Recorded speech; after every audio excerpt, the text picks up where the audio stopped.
তো যারা নাকি সপ্তাহে ২-৩ বার হইলেও নিরামিষ একদিন হইলেও খায়, তো এইভাবে যদি একবার যদি বানায়া দেখেন খুব ভালো হয় খেতে। তো হরে কৃষ্ণ বন্ধুরা, তোমার সবাই কেমন রয়েছো? আশা করি সবাই ভীষণ ভালো রয়েছো। তো আজকে ব্লগটা আমি সকাল থেকে স্টার্ট করলাম। তো প্রথমে আমি এই যে মুগ ডাল নিয়েছি, মুগ ডালটা সুন্দর করে এখানে কড়াইয়ের মধ্যে ভেজে সেজে সুন্দর করে ধুয়ে আধা কড়াই মতো জল দিয়ে আমরা ডালগুলো দিয়ে 1 চামচ মতো লবণ দিয়ে আমরা সুন্দর করে একটু সিদ্ধ করে নিব। 15-20 মিনিট মতো ডালটি সময় লাগে বয়েল হইতে। তো কড়াই একটু বেশি টাইম লাগে, তো কুকারে মানে তাড়াতাড়ি হয়ে যায় 2-3 মিনিটে। তো আমি কুকারে বয়েল করি না, কুকারের মানে অত স্বাদ লাগে না। তো আমি কড়াইয়ের মধ্যে সুন্দর করে সিদ্ধ করে আমি ডালটি আজকে সোমবার দিলাম।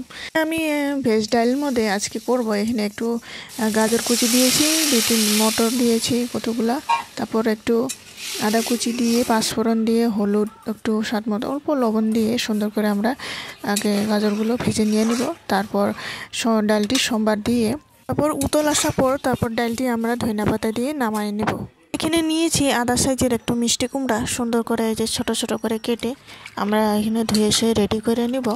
তারপর ছোট ছোট করে একটা আলু নিলাম, এখানে একটু সয়াবিন দিয়ে করব।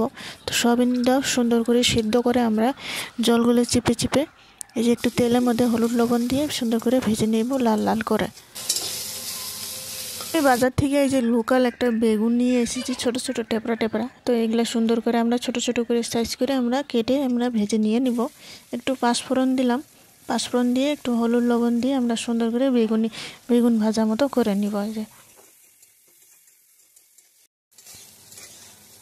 এখানে বেগুন ভাজাটি হয়ে যাওয়ার পরে এখানে আমি মিষ্টি কুমড়ার সবজিটি করব।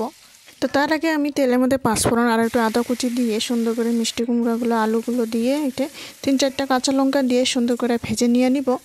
তারপর একটু ভাজা মশলা করে রেখেছিলাম জিরা গুঁড়া, তো জিরা গুঁড়া দিয়ে সুন্দর করে নাড়াচাড়া করে নিব।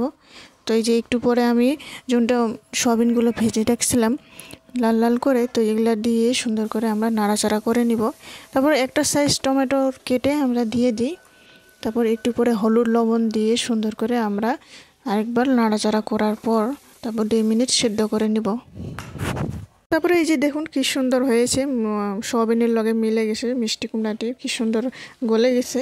এই যে দেখুন একটু করে ধনিয়া পাতা দিয়ে তারপর আরেকবার সুন্দর করে এখানে মিলাই নিব একবার।